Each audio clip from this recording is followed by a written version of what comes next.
Coach Rick Bailey. Coach Bailey began his coaching career 31 years ago at Adrian as an assistant freshman coach.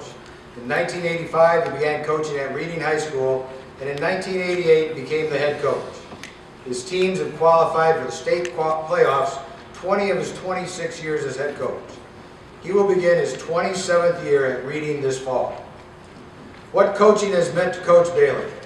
An opportunity to forge relationships with so many people, players, coaches, referees, and community members, and also to satisfy my competitive desires. Coach Bailey's biggest thrills in coaching. Number one, beating any school with black and orange school color. There are 3 in our league. Number two, watching the joy and excitement on the Rangers' faces after any hard-fought victory. And number 3, win or lose, getting a hug from my youngest daughter, Kelsey, after every game. Ladies and gentlemen, the newest member of the Hall of Fame, Coach Rick Bailey.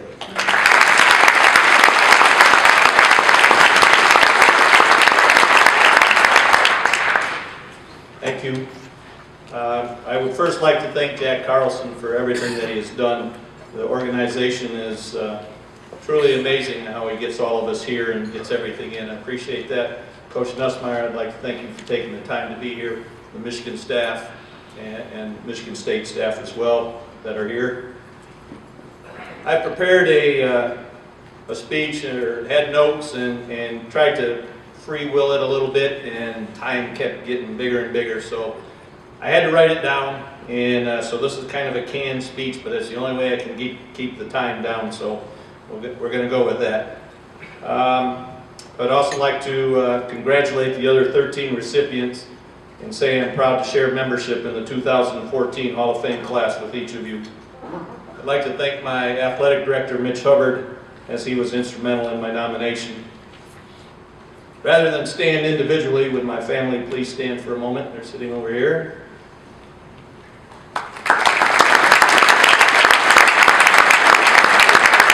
Quick moment. The rest of my group is in that back corner, which is probably a good place for them to be. I had some other thank yous. First is my best friend and wife of 33 years, Patty. On our first date, I took her scouting. My scouting report the next day to the varsity coach, not good.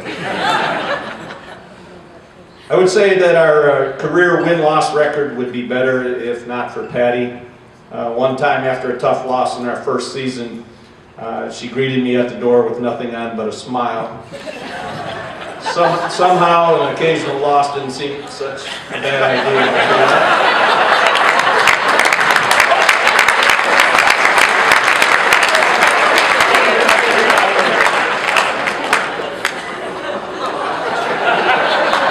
That's okay. I'm all right. Patty belongs in the Hall of Fame of coaches' wives. As all wives and coaches out there can attest, it's not always easy sitting in the stands, even in good times, or welcoming home a grouchy coach in bad times. It takes a special person to be a coach's wife, and you have fulfilled that role exceptionally. I love you. My 3 children are here. My daughter Erin and her husband Michael. They have blessed us with our first grandson, Ari. Being a grandparent even outdoes being a coach. Erin is a natural-born athlete, loves the game of football. Other than the Rangers, she cheers for every team that I do not. We cannot visit our grandson on NFL Sunday unless we want to eat chicken, because Erin and Michael will be at Buffalo Wild Wings to catch all of the action.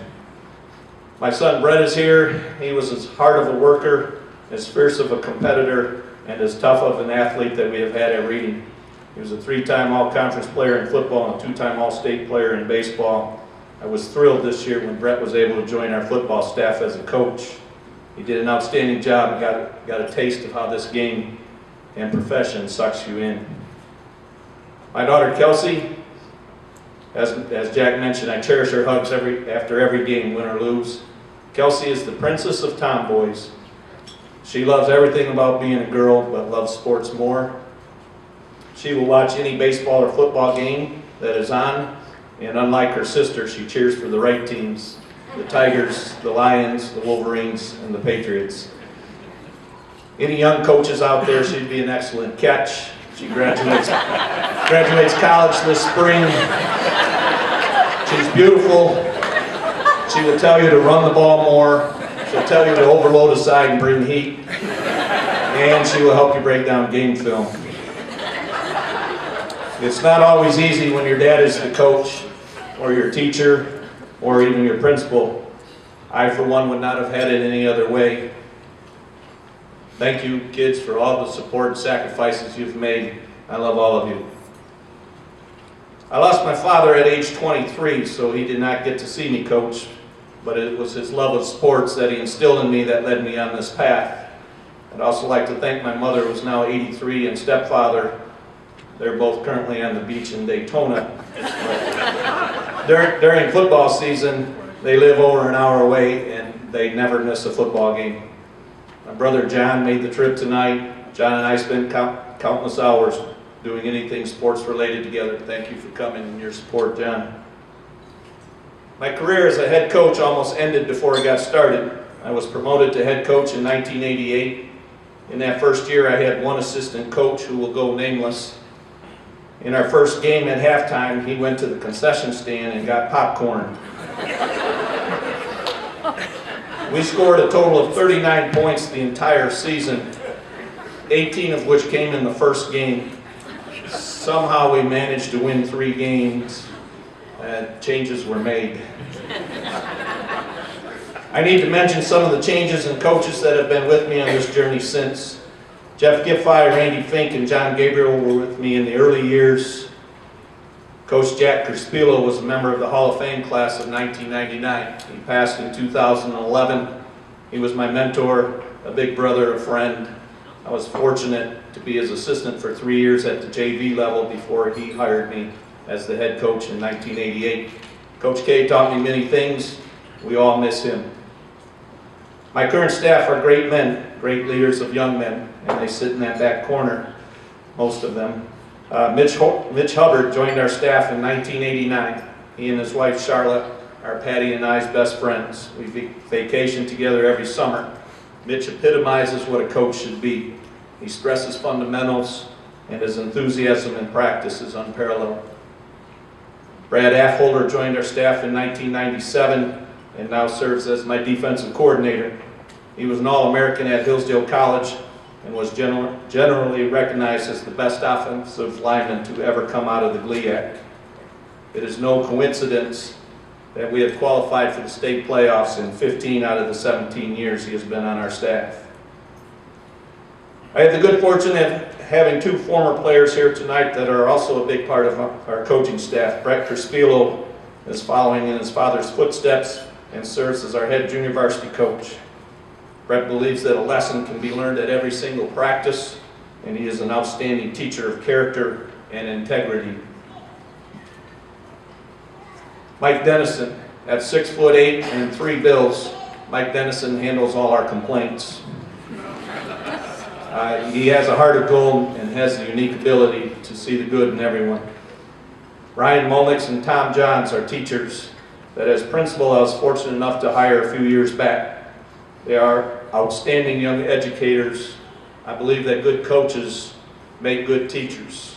These 2 back that theory up. They bring an enormous amount of intensity to both practice and games.